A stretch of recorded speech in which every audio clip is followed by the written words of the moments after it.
Hello friend and welcome back to another episode of Nier Replicant.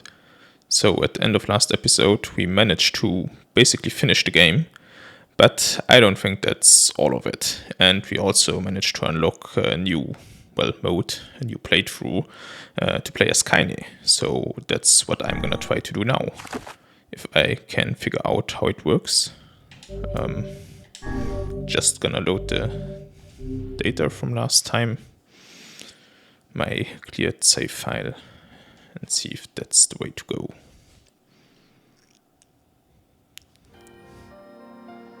Whenever I interacted with Kainé, I was reminded about something from my past. Maybe my mind has been confusing her with my sister this whole time.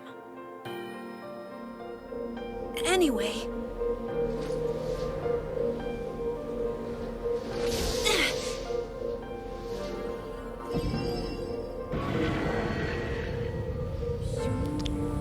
So yeah, seems like I don't have to start over and play the entire intro again.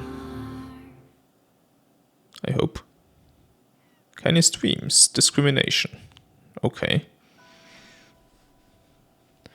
The sound of rain filled the village.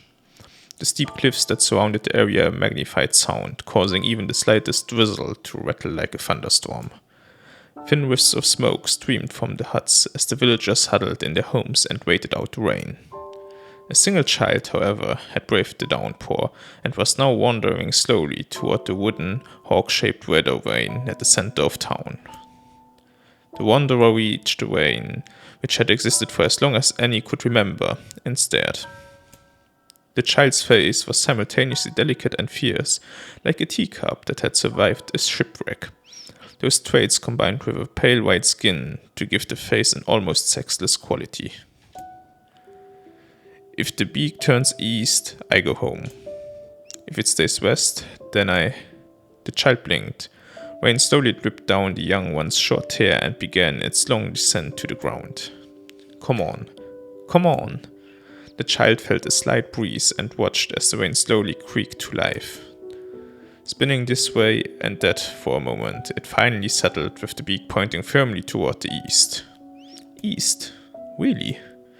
Before the rain could move again, a jagged rock came spinning and tumbling through the air, striking home against the child's head. The force of the blow dropped the child to the ground, and as a hail of stones began to fall all around. Oh no, they found me. A heartbreaking smile crept across the child's face as the stones continued their assault. Through the rain, the sound of multiple footsteps grew louder before a voice rang out. Yoo-hoo, Kainé! The voice belonged to Daimo, worst of all the bullies in the Aerie. As Kainé struggled to stand, a final stone came skittering through the mud and bounced against her foot. Blood oozed from a cut above her eye and blurred her vision, but she could make out the shapes of Daimo and his usual gang of idiots. The boy seemed taken aback for a moment by Kainé's seeming indifference to the blood dripping from her face, but quickly regained his bravado. What's up, freak? You like the rain? You getting all wet? Or did you finally decide to run away from home? Though she knew it was futile, Kainé turned to leave. Before she could get more than a few steps, the other children scrambled to surround her, cruelty burning in their eyes. Kainé knew those were not the only eyes on her. The tormentor's parents watched from the safety of their homes. She was attuned to this sensation. It was one she had experienced many times before. While some villagers simply turned a blind eye to the actions of their children, many encouraged it openly. In a society ruled by superstition and fear, Kainé was something to be hated and, if possible, destroyed. I didn't say you could leave, freak. Daimo's words chewed at her like a worm through an apple. He can't hurt me, she lied to herself. Be strong, be brave. He can't hurt me. He can't hurt me. He can't hurt. Oh look, that little freak's gonna cry. What's wrong? You said that everyone hates you and wants you dead. Kainé prayed for the rain to flood down and carry her away from the world that seemed to have no place for her. But if there were gods, they chose to ignore her. As Daimo crept ever closer, the clouds began to thin and the rain slowed. Even the weather hates me. I'm useless, a failure. I wish Daimo's rock had taken my head off.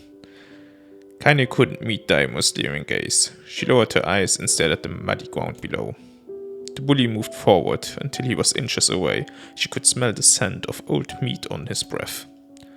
The boy grabbed Kainé's face with thick fingers and yanked it upward.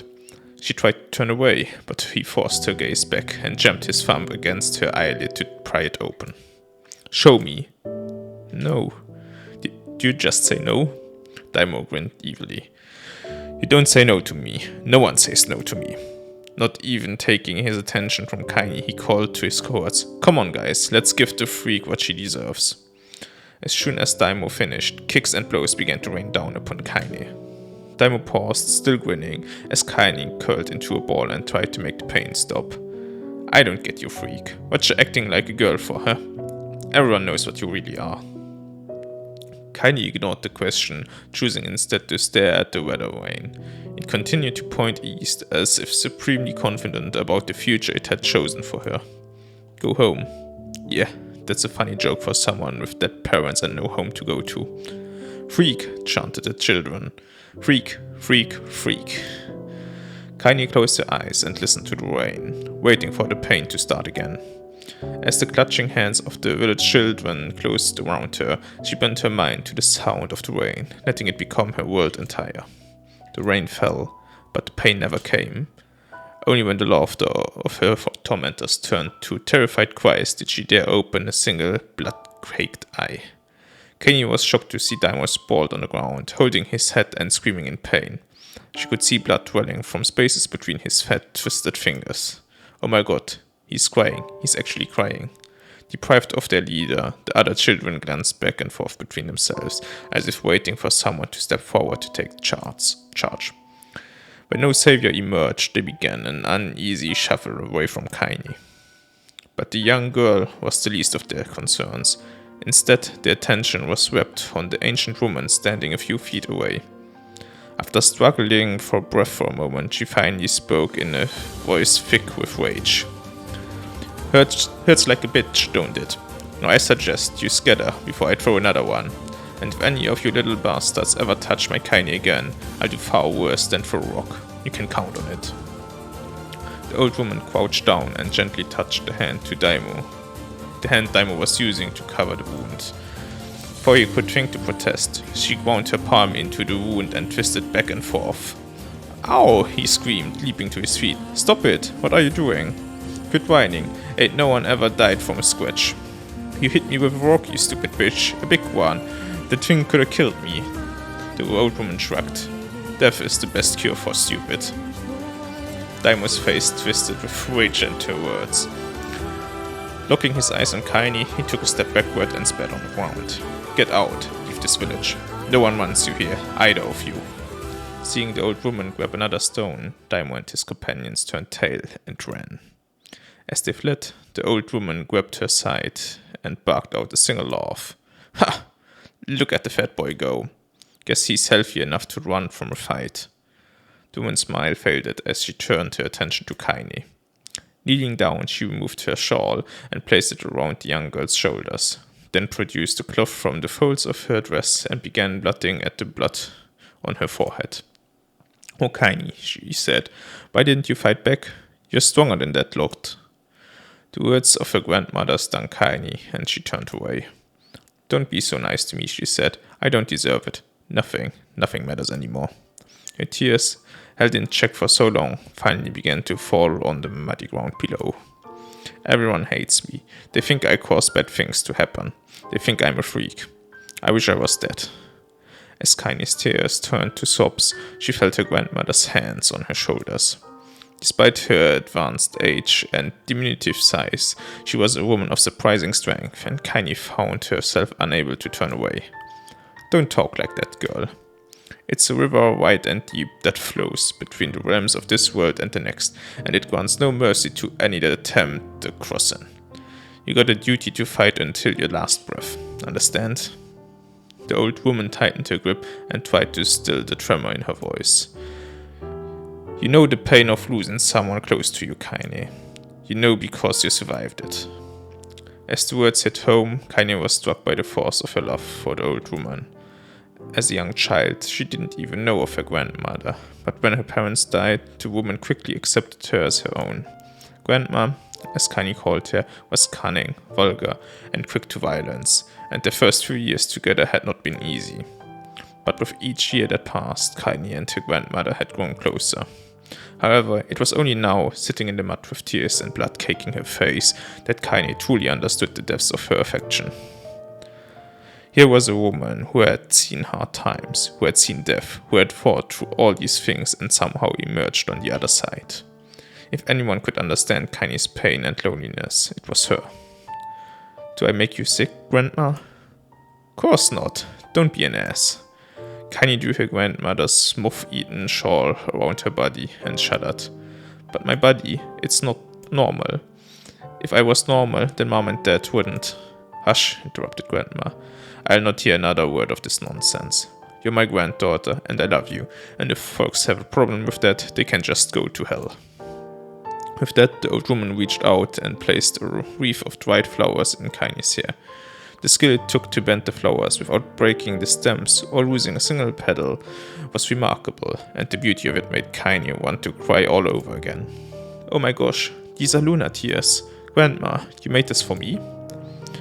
Luna tears were legendary flowers. Most people could live their entire lives without ever seeing one, and yet your grandmother had somehow collected a dozen or more. Kainé reached up and touched the wreath, as if she couldn't believe it was real.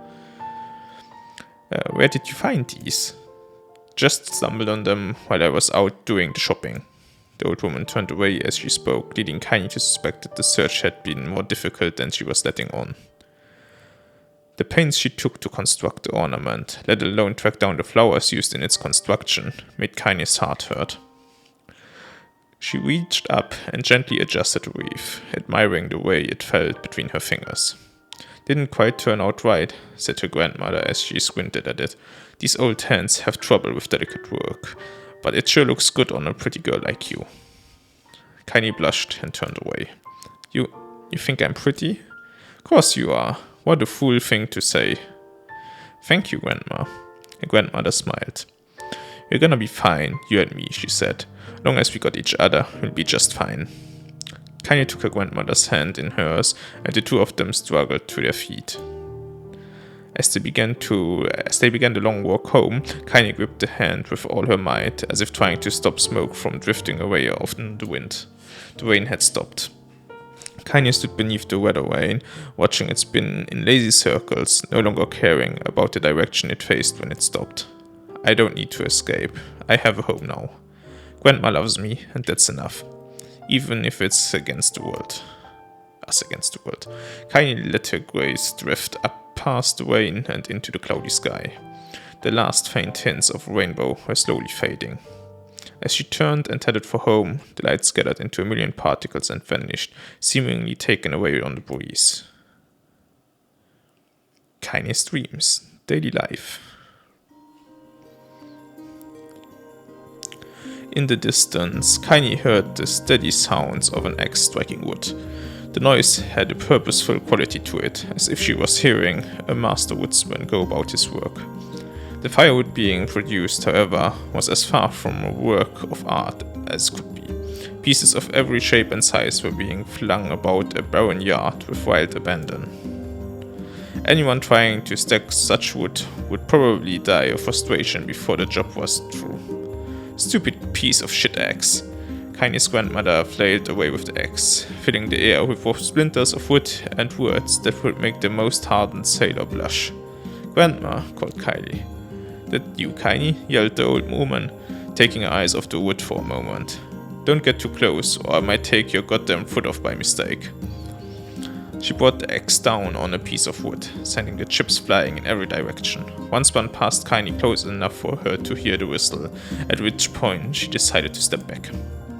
Once she'd scuttled to a safe distance, she cupped her hands around her mouth and shouted, "Grandma, do you need any help? I can get you water or lunch or a new axe or something." The axe, poised to strike another wobbly blow, paused in midair. The old woman considered her granddaughter's offer for a moment, then smiled.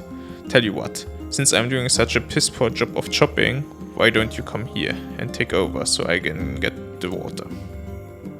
Shades have been restless lately, and I don't want you running into one of them bastards. Relinquishing the axe, her grandmother picked up a long pole with wooden buckets on either end. Gathering water was by far the more difficult of the two jobs, but Kainé knew better than to complain. Once Grandma's mind was set, there was no changing it.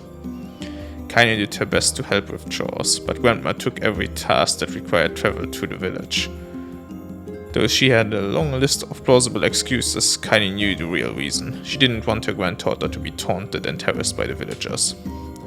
Once Kainé moved in, Grandma decided to take up residence a good distance from the Aerie. Out of sight, out of mind seemed to be the best policy when it came to the villagers and her granddaughter, and rare were the days when any but the two of them could be found on the rocky acre of land they called home. Kainé enjoyed the solitude, but harbored secret resentment that her grandmother was forced to spend her golden years in such a place. After watching her grandmother leave, Kainé turned her attention to the task at hand. She had never chopped wood before in her life, and soon discovered why the old woman hated the chore. Swing after swing of the axe produced only a tiny crack in the wood, and when she finally managed to connect with a solid stroke, the tool embedded itself in the log and refused to budge. Frustrated, Kainé swung the axe around her head and threw it, log and all, across the yard. Damn it. Oh crap. She suddenly understood the joy her grandmother felt in a good curse. Happier now, she picked up the axe, forced it from the wood, and resumed chopping. She had a natural skill with a blade, but the task was challenging, and blisters soon began to form on her small pink hands. This is tough, and my logs are all weird sizes. Spitting on her palms and ignoring the pain, Kainé redoubled her efforts. Just as she was developing rhythm, Grandma returned from the village. Setting down her buckets with a small sigh, she took one look at the logs and coughed out a wheezy laugh. Pretty clumsy, girl. You wrecked the practice if you... Her grandmother suddenly collapsed to her knees, causing one of the buckets to wobble precariously. Eyes wide, Kainé dropped the axe and ran to her grandmother's side. Grandma. The old woman shook her head and pointed a trembling finger at the bucket. Get the bucket. Can't let it spill. Kainé steadied the bucket with a foot as she knelt by her grandmother. A small bit of water sloshed over the side and made a new home in the hem of her dress, but Kainé didn't notice.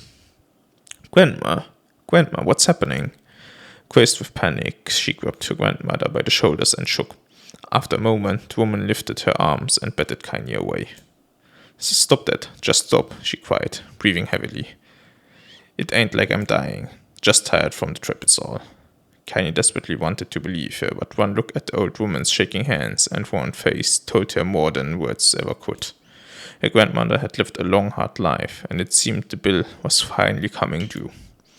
The time when her grandmother watched over Kainé was ending.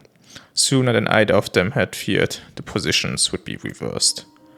The next morning, Kainé came to the side of her grandmother's bed and took her wrinkled hand.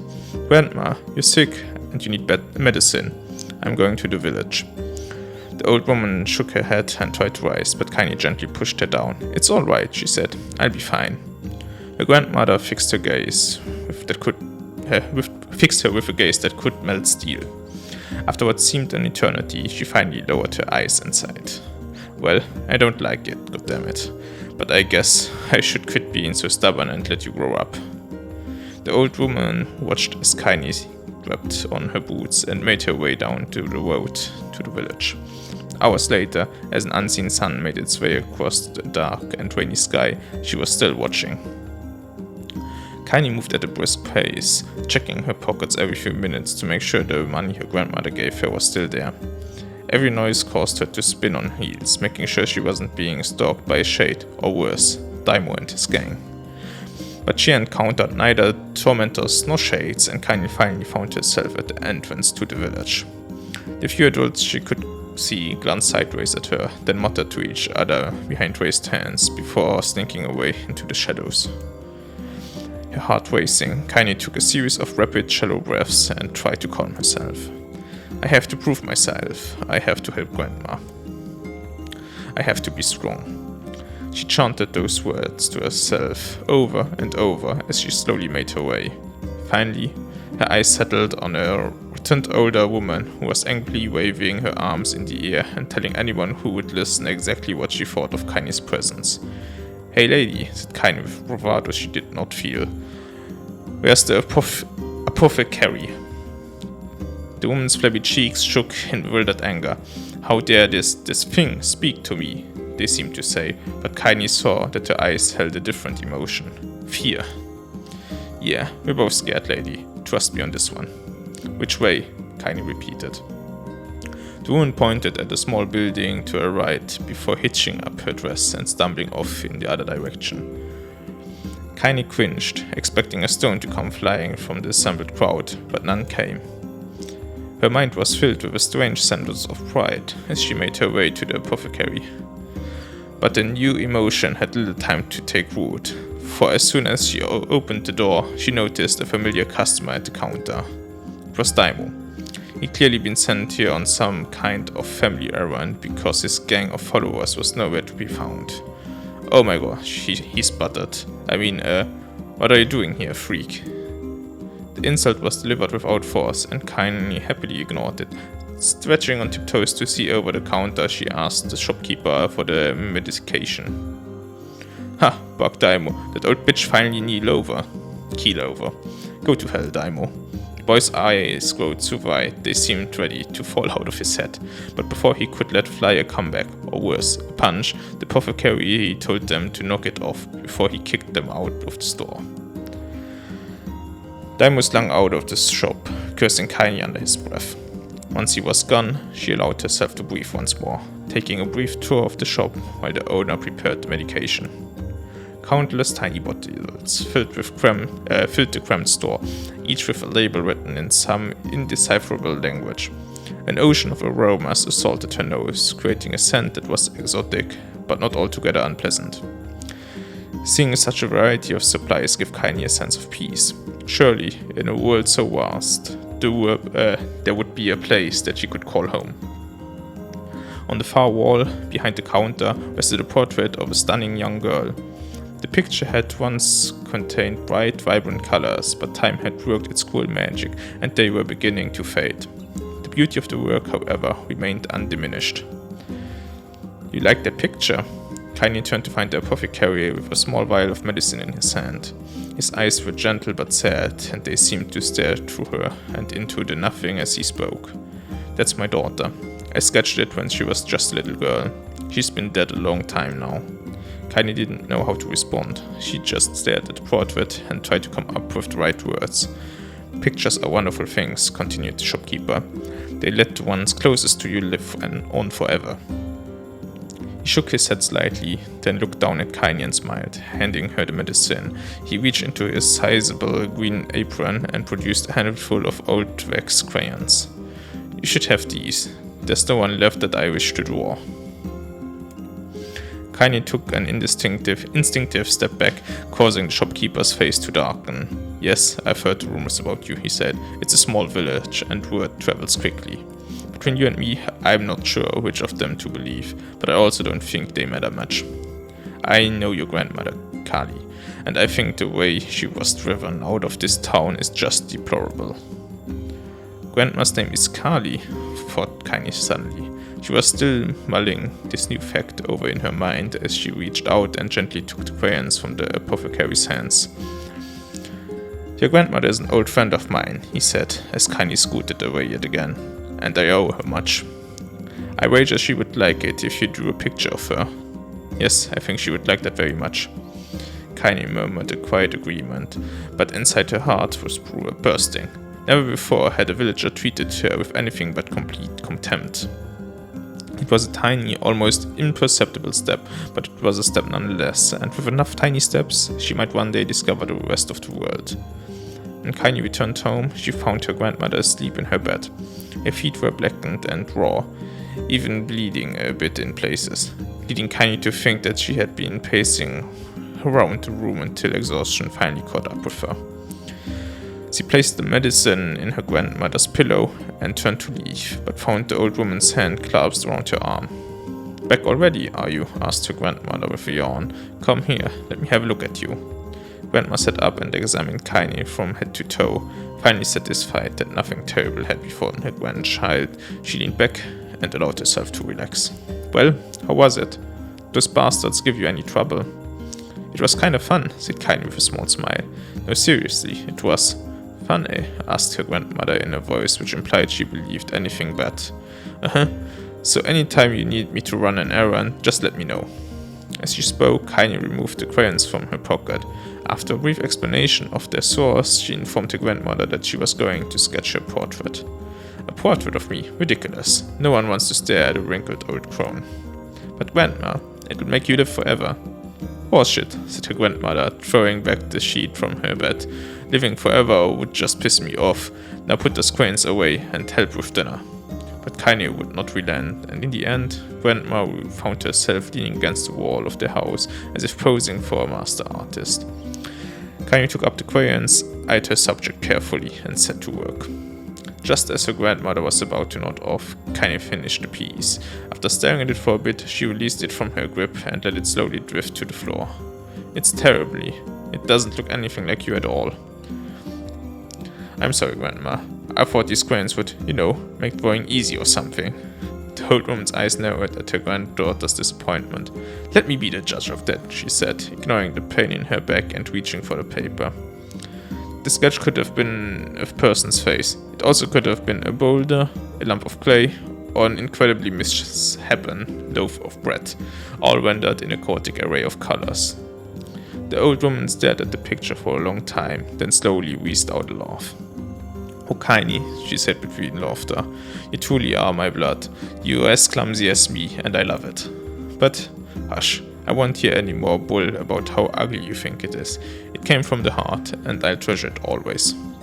True to her word, the old woman gave the picture a place of honor above the kitchen table. In the days that followed, Kainé would often catch her staring at the portrait with a strange smile on her face, an action she interpreted as silent, mocking laughter. A week later, Kainé could stand it no more and asked her grandmother to take the artwork down. Push, said the woman. I'll take this down when they roll me in my shroud. She pondered this for a bit, then turned to Kainé and dropped to one knee. Listen to me, girl. Seeing this picture makes me happy in a way I've never felt before, and it makes me want to go on, so that someday you can feel the same happiness. It was a moment that burned itself in Kainé's memory. A perfect blend of pride and love and joy that came together to form a lifelong remembrance. She swore to never forget this moment, to never forget the old woman who had made her place in the world possible. Time moves on. People and memories move in and out of her life, like ghosts passing through a hall. But this moment will be different, Kainé swore, because I will remember it forever. Forever. Kainé's dreams, separation. Whew, that's a lot of reading. Kainé listened to the sound of crackling firewood and stared at the black object on her plate. She'd been pushing it around the wooden disc for a good 10 minutes, ignoring the bemused stare of her grandmother. Finally, she summoned her courage and gave the object a brief sniff. A sharp, bitter scent flew up her nostrils and made its home there, causing her face to twist with disgust. Grandma, I can't believe you want me to eat a bug. The old woman threw some more wood under the cooking pot and snorted. It's not a bug, you fool girl, it's a berry. Why the hell would I be feeding you bugs? Yeah, well, it sure looks like a bug, said Kainé, and I think it's burnt or something, because it smells terrible. After that, Kainé held her nose and threw the berry in her mouth, chewing as little as possible. Oh yeah, that's terrible, all right. Why, you little brat, laughed the old woman. Look at the sass on you. You've been spending too much time with me, and that's a fact. 5 years had passed since the moment when Kainé's grandmother saved her from the bullies. As is often the way with true stubborn people, their relationship had grown in fits and starts, but moved forward all the same. Meals that used to be somber affairs were now filled with laughter and told abuse in equal measure.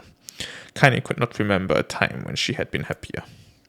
As the years went by, Kainé started to shoulder more and more of the daily responsibilities. Her grandmother's legs grew weaker by the day, and she could no longer do many of the chores that she used to take for granted. And so this morning found Kainé lacing up her work boots with a breakfast of burnt berry rolling through her belly. "Where are you going today?" asked Grandma suddenly. Kainé looked up, surprised. The old woman rarely asked for specifics anymore. "Well, I was gonna check out the Kelma trees and see if they were ripe. I thought we could make some jam or something. Oh, and I'm going to pick up some flagstones, so I need to take the wheelbarrow." "Flagstones? What in the hell for?" Kainé stared at her grandmother, then held out an arm and swept it around their home. Constructed mostly of cloth, rope, and rubble, the old place sagged like a boxer in the final round. "Grandma, a dying cat could chew through this house. I'm going to build a stone wall so we have some protection." The old woman laughed, exposing her toothless grin to the world. "Goddamn, girl. If a bunch of thieves want to ransack this old place, let them come. We got nothing worth stealing anyway. I'm not worried about thieves, I'm worried about shades. People saw one rest of the village yesterday." The old woman tilted her head and stared at her granddaughter. "Well, shoot. I don't know why you have to do it today. We can worry about it some other." "Grandma, no. If I don't go to the Kelma trees, we won't eat tonight. You know that." A confused expression passed across the old woman's face, and for a moment she was a small child lost at a carnival. "Yes," she said after a bit. "Yes, of course, you're right. I'm sorry, Kainé. Lately it seems my mind is..." She didn't finish the thought, instead walking over to her nightstand and gently taking the wreath of lunar tears from the drawer. The flower's petals had aged to a brilliant brightness, and Kainé thought it was more beautiful now than the day she first received it. "You're gonna be a true woman soon," Grandma said as she placed the flower in the girl's hair. "So that means less chatter about shades and build-in defensive walls and more talk about how beautiful you've become." Annoyed, Kainé reached up to remove the garland, but the look on her grandmother's face stopped her hand. "You're a beautiful thing," said the old woman, "and there ain't another like you in all the world. I'm very proud of you." "Okay, Grandma, that's enough goddamn compliments for one day. Such a mouth on you. Where did that come from? Gee, I wonder."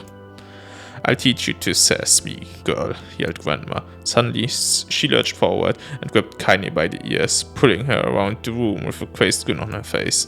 "Grandma," yelled Kainé in a quaking voice. "Grandma, stop it! What the hell?" The old woman stared at her and blinked, then slowly held her wrinkled hands out as if it was the first time she had ever seen them. Oh, I don't know what happened there. I'm sorry, girl. Sometimes my mind just..." Kainé thought the look on her grandmother's face was the most heartbreaking thing she ever saw. "Listen," she began. "Maybe I should stay home after all." "No, I won't have you stay here to keep an eye on an old codger like me. You go get your fruit and your wall and whatnot. I'll be fine. And when you come back, I'll have a nice grasshopper dinner waiting for you." Kainé rolled her eyes, then kissed her grandmother on the forehead and made ready to depart, trying desperately to ignore the worry that was gnawing at the walls of her heart. Kainé could feel the old woman's eyes watching her as she moved down the path. Don't turn around, she told herself, but in the end the temptation was too great. She spun on her heel for one final look and saw a small bent woman standing in front of a ramshackle hut with a sad expression on her face. Gods, she looks so old now. It's like the wind could reach down and just carry her away. Kainé worried about her grandmother all day, causing her work to suffer. What little food she could collect was tossed carelessly into the wheelbarrow, and she only found a couple of stones before losing interest in the project. Finally, as dusk approached, she decided to call it a day. Cursing herself for the lack of focus, Kainé pushed the nearly empty wheelbarrow back down the path. As she crested the final hill, she suddenly froze in place. The wheelbarrow fell from her fingers and collapsed on its side, sending a few pieces of wrinkled brown fruit rolling back down the hill. Her gaze was transfixed by a thick black cloud that hovered just ahead. Tracing its path with a finger, Kainé suddenly felt her stomach knot in on itself. Oh no, gods no. Her grandmother's house was ablaze, the flames licking up as if trying to touch the sky itself. Grandma? Kainé ran then, faster than she had ever moved in her life. Once she tripped on a stone and went sprawling into the rocky ground, but she leapt to her feet and continued running, unmindful of the blood that spilled from her wounded hands and knees. As she got closer and closer, Kainé's mind began to race in time with her footfalls. It's too dark. It's too dark. Not just fire. Can't be fire. Too much smoke. Gotta save her. Gotta save her. She burst into the front yard and came to a sudden halt, her worst suspicion confirmed. The smoke from the fire was mingling with the thick, inky blackness of an enormous shade. The massive creature supported itself on three-fisted feet and achieved balance through means of a large armored tail. Scales, horns, and claws sprouted from its body in a random chaotic pattern, giving it the appearance of a lizard designed by some insane god. Seeing Kainé, it let out a roar and flicked its tail, sending small whirlwinds spinning around the yard. For a moment, the creature retreated into a shimmering inky blackness, as if her mind was unable to comprehend that such a thing could actually exist. But then the smell hit her, a blend of rotted meat and excrement, and the horror became real once more. The creature bellowed again, and this time Kainé responded with a scream of her own. "Alright, you bastard," she thought, as her scream echoed off the cliffs around them. "It's you or me. Let's go." The shade eyed Kainé with bemused interest, then it began looking from her to the house and back again, as if urging her to look at the destruction it had so gleefully wrought. With dread building in her heart, Kainé glanced toward the house. Through the smoke and flames, she spotted a small figure struggling to escape the ruins. Grandma. The sound of her voice, the old woman began waving frantically. "She's alive, but Kainé, alive." Kainé's legs sprang to life as she raced across the yard towards the flaming wreckage of the house. Before she could advance more than a few steps, the shade opened its mouth and let out a roar powerful enough to uproot trees and send them flying. The blast sent Kainé tumbling through the air before smashing her against the rocky earth. Stars danced in front of her eyes as she tried to remember how her legs worked. Get up, get up. Get up, get up, get up, get up, get up now. As Kainé struggled to her feet, the shade stomped toward the house and pinned her grandmother to the ground with the tip of a claw. The old woman struggled to move the claw from her stomach, but she might well have been pushing a mountain. She coughed briefly, sending a small spray of blood into the air, then collapsed to the ground, her energy spent. Kainé lurched to her feet, only to fall back to earth with a gasp. Her ankles were on fire. One or both of them were surely broken. Ignoring the pain that screamed through her body, she began dragging herself across the ground, leaving a drunken trail of dust and blood in her wake. "Grandma, hold on, just a little longer." Her grandmother's face was turning blue, her eyes rolling back until the whites were exposed. Kainé pulled herself across the ground with a maddening slowness, the distance seeming to increase with every second that passed. The shade glanced between the two women and flicked out its tongue, its giant mouth turning up at the corners. Short, panting breaths belched from somewhere deep inside its core. "Bastard," laughing at us. She had no idea how such a mindless creature could experience emotion, but there could be no doubt the shade was taking joy in their suffering. "Yeah, I see your plan." The shade moved its claw slightly, allowing Grandma to breathe again. It was clearly keeping her alive, only to snuff out her life when Kainé was close enough to touch her. "I'm gonna kill this bastard." Summoning all her strength, Kainé rose to her feet. There was a sickening snap from her right ankle as the foot twisted backward, but she forced it from her mind and began to hobble toward the monster. Pulling a small knife from the pouch at her waist, she leapt on the foot that pinned her grandmother and plunged the weapon deep. "Give her back," she screamed. "Give her back to me." It was like stabbing a rock. After a few swipes, the knife broke on the hilt with a dull snap. The shade panted laughter again, then raised its tail and sent it rushing through the air toward the young girl that was latched to its foot. Kainé never had a chance. The tail struck her square in the chest and sent her crashing into the burning wreckage of the home. As she lay on the ground, with blood pouring from multiple wounds, a small, weak voice spoke up. "Kainé?" Kainé's vision blurred, but she forced herself to focus on the sound. Finally, her eyes cleared enough for her to make out her grandmother's hands, reaching out to her through the smoke. "Grandma? Kainé, you gotta run. You can't best this one." Kainé grabbed the hands and held on with all her strength. "Grandma, come on, we have to go." The old woman coughed loudly. One of her hands, slick with blood, slipped from Kainé's grasp and thumped to the ground below. "Grandma, no, no!" I said, run, goddammit. You have to live. You have to get through. The thought would stay forever unfinished. Before she could say another word, the shade's clawed foot descended, smashing through the remains of the roof down upon the shattered figure of the old woman.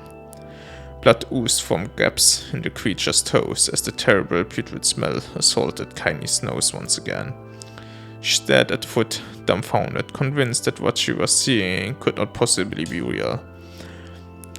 When the creature finally lifted its appendage, all that remained underneath was a twisted, unrecognizable mass of rubble and red. Her grandmother was gone. Kainé blinked, trying to feel the hands which had been in hers just a moment before. For a fleeting instant, she could remember the warmth of that embrace, the trembling of the fingers, but then the sensation drifted away on the breeze that was gone. Memories flashed through Kainé's mind, one after the other, faster and faster, until they became a meaningless jangle of noise. Kainé screamed then, a thunderous sound that echoed off the cliffs and seemed to roll away forever. The shade eased forward, black ichor purring from its mouth and dissolving into smoke on the ground below. The earth shook with every step as it crept towards its prey. Kainé's body slowly rose as if controlled by a mad puppet master. Her arms and legs were bent at impossible angles, her head lolled dangerously to the side, yet somehow she managed to stand. Staring at the shade, her eyes began to glow with a deep red fire. The creature, so confident just moments before, took a slow, hesitant step backwards, trying to discern if this broken human could possibly pose a threat. Kainé seized the moment. Laughing like a mad woman, she leapt into the air and plunged the shattered hilt of the knife deep into the leg of the shade. The shade took Kainé off like a fly, sending her crashing to the earth once again. Her chest rose and fell slowly, as if great weight were resting on it. Moist sounds of pain echoed through her mind. Something warm and thick oozed from her ears. Is that blood? Think it is. Think I'm bleeding to death. No. Can't die. Brandman told me to live. Deep inside Kainé's mind, something finally broke. Sound, the pain, the smoke and flames, all of it faded away until all that remained was a single incantation repeated over and over again. Kill it. Kill it. Kill it. Kill it. Kill it. Kill it. Kill it. Kill it. Kill it. Kill it. Kill it. Kill it. Kill it. Kill it now. As the spark that was Kainé slowly began to flicker and die, she felt her desire to kill and her desire to live blend into one. The distance between heartbeats grew longer and longer and longer.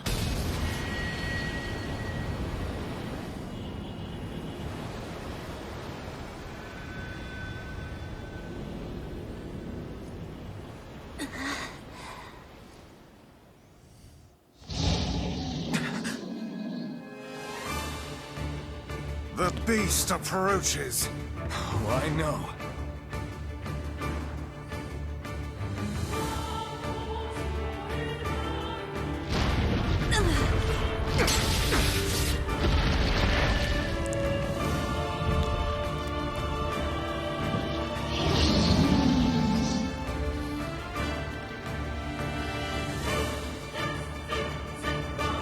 Oh well, so much for playing as Kainé.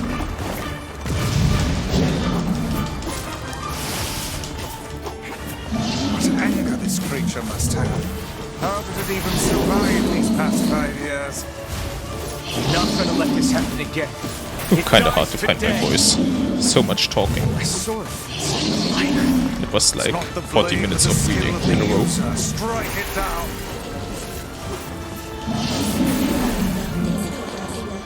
I'm not used to that. Anyways, I figured I'd play as Kainé, but I guess not quite yet.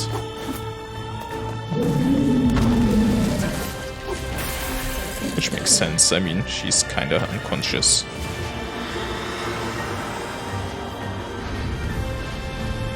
Well, maybe not unconscious, but too weak to do anything.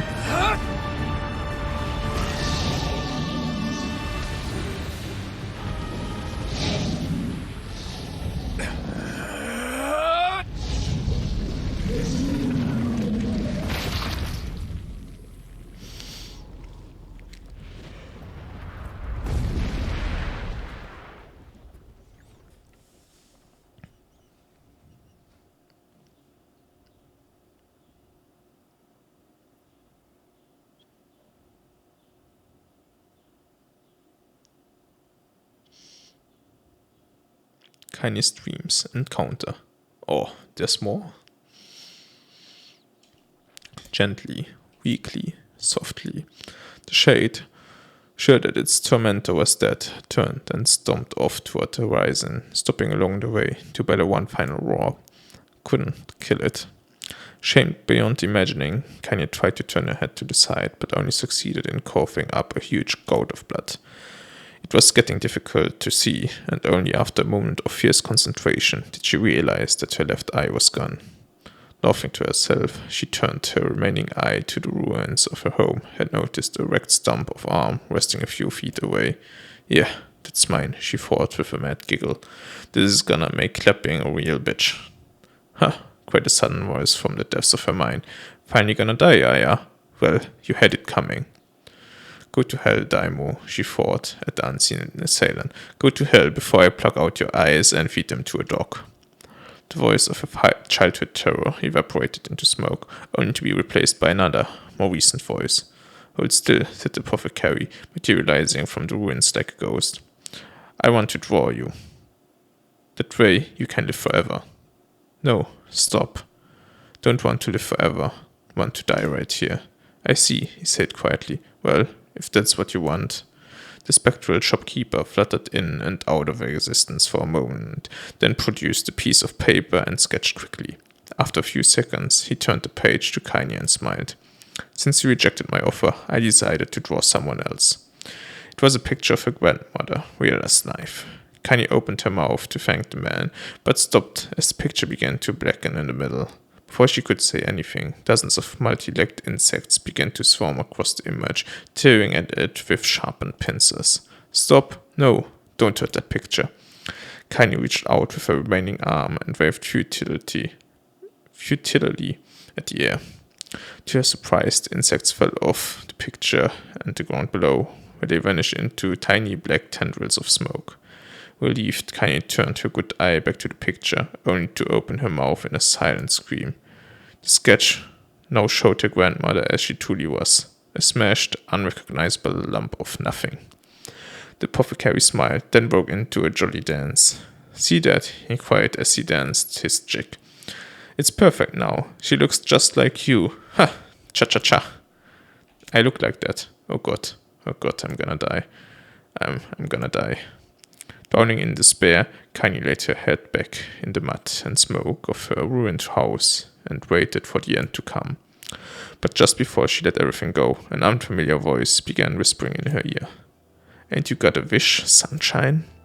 The voice was vulgar and fierce at the same time, as if insanity had somehow found a way to take form. Kainé wanted to scream as the voice crawled under her skin, but her lungs refused to work. Yeah, no, a wish? Like a prayer or something? Why don't you get on your knees and start praying to heaven? Please, invisible man in the sky, save me, save me. Kahahaha. Kainé finally resorted to shouting at the voice within her mind. I don't make wishes, they don't come true for me. I'm a curse, a freak. I should be left to die. The other voice boomed in her ears. Ha ha ha ha, oh god, you are the best. Kainé glanced down and saw a black shiny substance oozing from her legs. She tried to brush it away, but her remaining arm could no longer respond. The substance slowly crept around her feet and began moving up toward the rest of her body. Is this death? Is this what it's like? Or is it my mind just losing itself? She could feel the slime oozing upward, feel the hot searing pain it left in its wake. Whatever else might be happening, she was still alive, and this was real. Come on, said the voice. Let it go. Kainé tried to ignore the voice and concentrate on the pain, but the newcomer would have none of it. Don't ignore me, sunshine. Sunshine. You're ready to give up, ready to die, so why not let me have it? Have what? Your body. Come on, give it to me. Give it to me. I wanna stand on the ground, feel the rain, taste the wind. The voice paused, as if licking its lips. Then it resumed. It was filled with mad, unabated joy. And I wanna take your hands and use them to choke the goddamn life out of people. I wanna tear out their throats and bathe in the blood, just like before. In response, Kainé shifted her head and vomited. The warmth of it crept down her front and mingled with the pain of the encroaching black ooze. Are you a shade? Haha, yeah, maybe. What of it? The slime reached her face, crept up past her nose, and slowly oozed into the socket of her missing eye. The moment it touched her brain, Kainé was struck by the most powerful sensation she'd ever felt in her life. It was ecstasy. She wanted to scream with delight, but all she could manage was a small, whispered moan. "Feels good, don't it?" asked the voice with a chuckle. "Yeah, what can I say? I know how to please the ladies. Now give me that body. Come on, give me the body, and I'll give you more of this feeling. It's a fair trade." A black lump began to protrude from Kainé's side. As she watched, it grew longer and thicker, eventually making the form of her missing arm. "I can see better," she thought. "My eye must be growing back too." The slime reached up to envelop the rest of her face, but she managed to brush it away. "Stop," she whispered, marveling at how she regained her voice. "Stop." The black ooze hesitated, as if considering this request, then quickly shimmered down her body, before disappearing into a cloud of smoke. "Ah, what the hell, Sunshine," screamed the voice. "We had a deal. I thought you wanted to die." Grandma said, "I can't die yet." A brief image of her grandmother, bloodied and broken, flashed before her eyes. She saw the shade that had killed her and heard its mocking laughter, then closed her eyes and forced the image from her mind. Her whole body was quaking with rage. When she opened her eyes again, they burned bright red. "That thing took my grandmother. I have to kill it before I die." Kainé glanced down and saw a mysterious pattern, the pattern of shades, burn itself into her left arm. "Well, I'll be damned," said the voice cheerfully. "Look at that, Sunshine. I think you and me are gonna be good friends now." Kainé stared intently at her arm. The more emotional she felt, the more the letters seemed ready to puncture her skin and begin infecting the rest of her body. The arm clearly had a will of its own now. "Stop, gotta stop." Holding her left arm in her right, Kainé took a deep breath and tried to calm herself. "Come on, don't find it," pleaded the voice. "Hate's my favorite dish, and I'm hungry. Let it go. Feel the anger. Burn with the fire of revenge. Thirst for blood. Then go out there and shut up, and get the hell away out of my body." "Your body? Oh, that's rich, Sunshine. Real rich. Look, why don't you just up and die so I can have this body all to myself? What do you say? I bet those buddies of yours in the Aerie would love to see you dead." Kainé grabbed a nearby shard of glass and tried to saw off the shade-infected portion of her side. Before she could, a darkened left arm grabbed her right wrist, crushing it. Kainé screamed and dropped the shard, and the sound of the bone crunching on bone filled the air. "Gah, stupid idiot girl, you're possessed now, Sunshine, and there ain't no going back." The voice laughed again, a loud long wail that seemed to go on without end. "Possessed," whispered Kainé. "Yeah, possessed. You and me. We got what you might call a timeshare arrangement. You remember how folks used to think you were a freak? Well, wait till they get a load of you now." Kainé looked up, tears in her eyes. The sky seemed smaller somehow, darker. Is this because of that shade? Is this how they see the world? "So, listen," purred the voice. "I know this whole possession thing seems a bit sudden, but it ain't all bad. There's plenty in it for you too. I'm a very powerful creature, Sunshine, and now that power belongs to you. You got enemies, people you wanna kill? I can make it happen. That little fat kid who kept picking on you, that big old shade that squashed your granny, we'll wrap them up in their own assholes. No more abuse for you, Sunshine. No more pain." "Wait," said Kainé. "You're a shade. Why would you help me kill another shade?" "What, you think I'm some kind of racist? Some killing snob? I don't give a good damn who you murder, honeypants. I just want to drink from the well." Kainé considered this as she struggled to her feet, the power of the shade coursing through her. The smoke from her house was drifting away with the wind, and she enjoyed the way the cool evening breeze felt on her new left arm. After a long pause, the voice spoke up again. "So, how about it, you and me? We could have some good times together. Look, I'll even take care of the bloody part if you don't want." "Fuck off, asshole," muttered Kainé. "I'll handle the killing." "Gah," screamed the voice. "Look at you go. Oh, Sunshine, we're gonna have so much fun. So listen, my name's Tyrann, and if you ever need me, I'll just be hanging out in this piece of meat you call a heart. Now get to it. The more you kill, the more your heart turns rotten and sour, and I like rotten and sour. Kainé found herself nodding at the voice. Yeah, she said. Yeah, I think this can work. I'm gonna go find that shade and I'm gonna strangle it with its own guts. And when I'm done, I'm gonna do the same to you, Tyrann. Count on it. Ha, laughed Tyrann. I've shit bigger than you, so good luck with that. Oh, and hey, one more thing. Right now, you and me are sharing this body, but if you ever run out of hate, if you ever, go soft, then I'm gonna take over everything.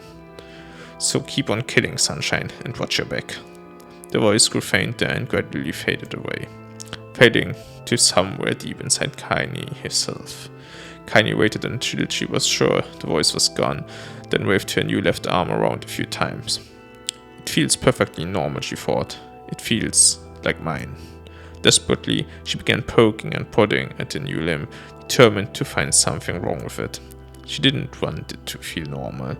That would mean the creature inside her had already won. I am not ashamed. I am Kainé. Repeating this mantra in her mind, she slowly began digging through the rubble of her house, being careful to ignore a certain red-stained spot in the corner. Finally, after what seemed like an eternity of heart-breaking work, she found what she was looking for. It was the wreath of lunar tears. Though it had been through hell and back, the garland's petals were as bright as ever. Kainé started to place it in her hair, then slowly lowered the wreath and stared at it. I'm sorry, Grandma, I'm sorry, but I don't deserve to wear this anymore. I'm possessed, corrupted, a freak, and this time I don't think there's any going back. Holding the flowers to her heart, Kainé fell to the ground and sobbed. As night gradually lightened to dawn and the people of the area rose to their daily lives, she remained in that position, as if tears could somehow wash away the horror that now infected her world. Alive! Stay alive! Stay alive! Grandma. Kainé, you gotta live! You gotta come back to us!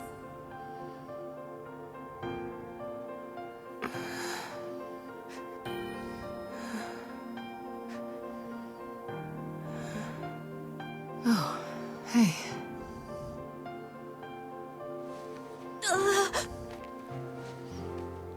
Yep, I guess now we know what's up with the bandaged limbs.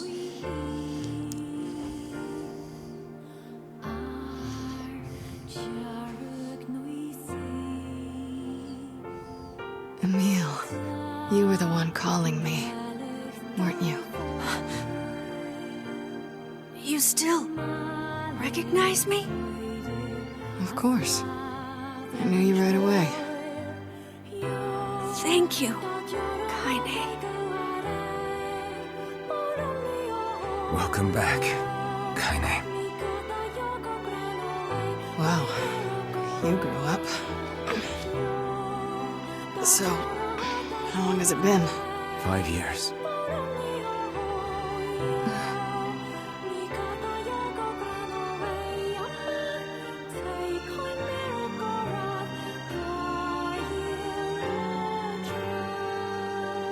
Shit. That's a long time. Any luck with Yona? We are still no closer to finding her. We need a way to locate the Shadow Lord. By the way, this is for you. Is that a lunar tear? It's not as good as your grandmother's, but I tried. No, it's great.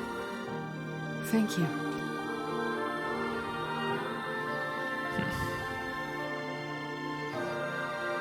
Kainé waking from her long petrified sleep. Emil's unflagging kindness.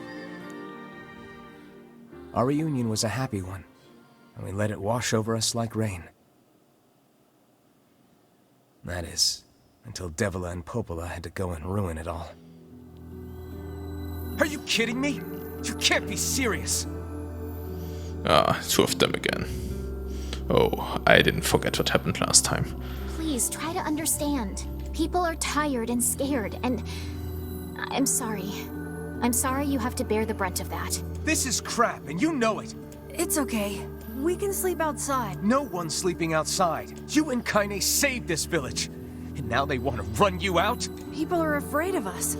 And really, I understand. I mean, look at me. As long as you're still with us, I can deal with it. Right, Kainé? I'm used to sleeping outside. But... We'll see you later. Sorry about this. Yeah. Jerks. Just kicking us out. What is the matter? Kainé always sleeps outside. I never thought about that until just now. Never even occurred to me. Damn it. We should turn in.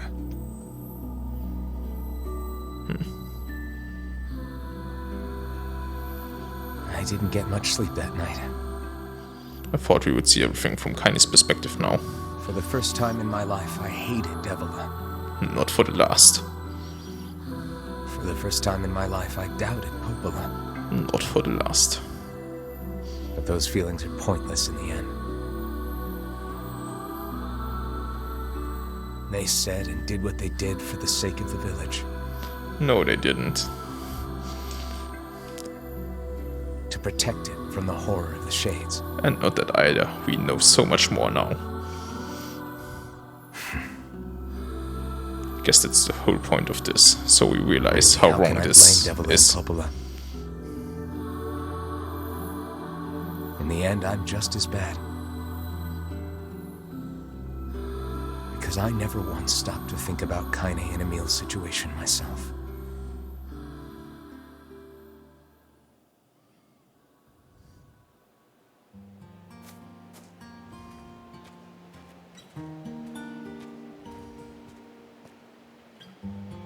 I should apologize to Kainé and Emil, but what good would that even do? I got a fire going. Wait. Good. I'm so happy to get to talk to you again, Kainé. Yeah, me too. I tried everything I could think of to save you, you know. I polished you with a special cloth. I poured warm water over you. Wait, you poured water on me? Yeah, but it didn't really do much except make you all shiny. Hey, Emil. Thanks for saving me. I guess you noticed how I look different now. I'm sorry, Emil. I'm sorry for all of it. Well, I mean, this new form isn't all bad, you know? At least I can look at you when we talk, right? Hey, so why don't you tell me something about yourself? I'm not very interesting. Sorry. Come on, I just want to know you better. Please? Fine. This all happened when I was a kid. Before the whole shade possession thing. My body is... different. And when the villagers found out about it, they started treating me like a freak. But one person, my grandmother, accepted me just as I was, no matter how bad things got. She gave me the strength to keep going. So, I mean, we know what happened, but she just mentioned as well that her body is somehow different. And even before the possession. And I would love to know what's up with that. She's really special to you, huh? Yeah. Oh, hey! That gives me an idea. Since we cured your petrification, we should start looking for a way to cure your possession in my body. I know we can do it if we all work together. Heck, it'll probably be super easy. Let me guess. More warm water? Okay, can we just forget I told you about that?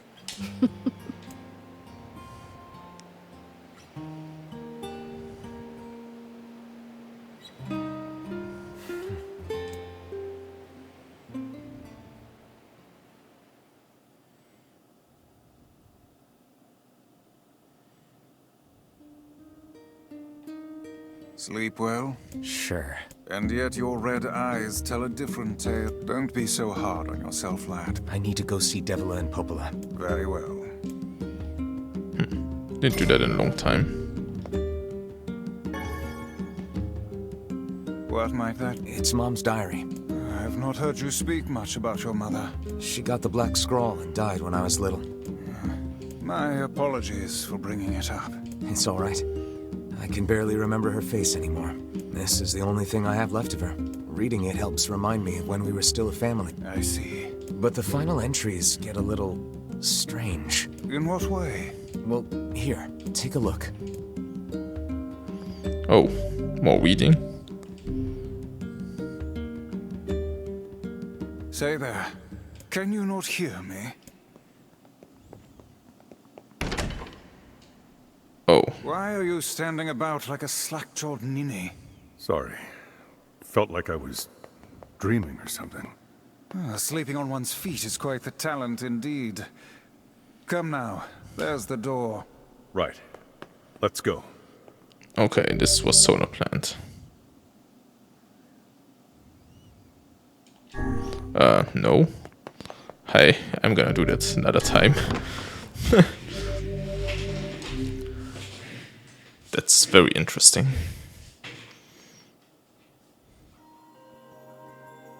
My word, Something wrong? I feel as if I've just awoken from a most unpleasant dream. I know what you mean. That happens to me whenever I read it. Yeah, it's been already an hour or so, so I'm gonna go. I'm gonna save. And, yeah, I will check out that weird book the next time. Because I am curious what's happening there and what more we can read. Yeah, anyways, thanks a lot for watching. Once again, this was a lot of reading. I mean, it's nice to get a bit more of a backstory to Kainé. I really thought I would play as Kainé, but apparently not. Or at least not just yet. So, yeah, let's see where this goes. Anyway, thank you and see you in the next one.